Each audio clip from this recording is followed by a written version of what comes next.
Hi friends, welcome to Sushma Gopiraj creations. ఈరోజు మా mummy చేసే చారు రెసిపీ మీతో షేర్ చేసుకోవాలి అని అయితే అనుకుంటున్నాను. అండ్ నాకు ఎప్పుడు జ్వరం వచ్చినా, దగ్గు వచ్చినా, జలుబు చేసినా మా మమ్మీ ఇన్స్టెంట్గా ఈ చారు చేసి పెడుతుంది. హ్యాపీగా తినేస్తాను నేనైతే. నార్మల్గా జ్వరం వచ్చినప్పుడు అసలు ఏ తినాలి అనిపించదు కదా. సో అప్పుడు మనం ఇన్స్టెంట్గా ఈ చారు రెసిపీ చేసుకొని రైస్లో పెట్టుకొని తింటే హ్యాపీగా ఖాళీ చేసేస్తాం ప్లేట్ అంతా. నేనైతే ఇదే రెసిపీ ప్రిఫర్ చేస్తాను. నాకు ఎప్పుడు జ్వరం వచ్చినా, దగ్గు వచ్చినా, జలుబు వచ్చినా ఇన్స్టెంట్గా తగ్గిపోతుంది. అండ్ టేస్ట్ కూడా చాలా బాగుంటుంది. దీనికి ఏంటంటే లైట్గా చింతపండు, అలాగే ఒక టమాటో చాలు. బాగా నానపెట్టేసుకొని గట్టిగా పిసుక్కొని నెక్స్ట్ మిక్సీ జార్లో కొంచెం జీలకర్ర, ధనియాలు, అలాగే కొన్ని మెంతులు, ఇంకా వెల్లుల్లి వేసుకోండి. కొంచెం ఎండుమిర్చి, కరివేపాకు వేసుకొని కొంచెం గ్రైండ్ చేసుకోండి కచ్చాపచ్చాగా.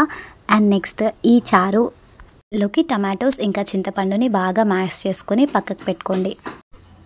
నెక్స్ట్ స్టవ్ ఆన్ చేసేసుకొని పాన్ పెట్టుకొని పాన్ కొంచెం హీట్ అయ్యాక ఆయిల్ వేసి అందులో తాలింపు దినుసులు, ఎండుమిర్చి, అలాగే మీరు దంచి పెట్టుకున్న మసాలా కూడా వేసి లైట్గా ఫ్రై అవ్వనివ్వండి.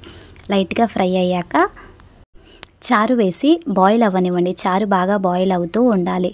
అండ్ నెక్స్ట్ చారు బాయిల్ అయ్యేటప్పుడు మీకు వాటర్ అడ్జస్ట్ చేసుకోండి, ఎందుకంటే పులుపుని చూసుకొని వాటర్ అడ్జస్ట్ చేసుకోండి. నెక్స్ట్ అందులోకే సాల్ట్ వేసుకొని ఒకసారి బాగా మిక్స్ చేసుకోండి.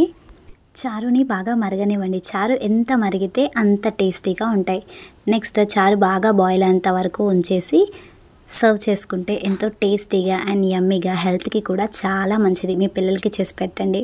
అలాగే హెల్త్ బాగాలేనప్పుడు, ఫీవర్ వచ్చినప్పుడు ఈ రసం టేస్ట్ చేయండి. సూపర్ టేస్టీగా ఉంటాయి. Thank you so much for watching. Please to subscribe to my YouTube channel. నా వీడియోస్ కనుక మీకు నచ్చినట్టయితే లైక్ చేసి, షేర్ చేసి, సబ్స్క్రైబ్ చేయండి. Thank you so much for watching friends. ఇలాగే నన్ను సపోర్ట్ చేస్తూ ఉండండి. మంచి వీడియోస్తో మీ ముందుకు వచ్చేస్తాను.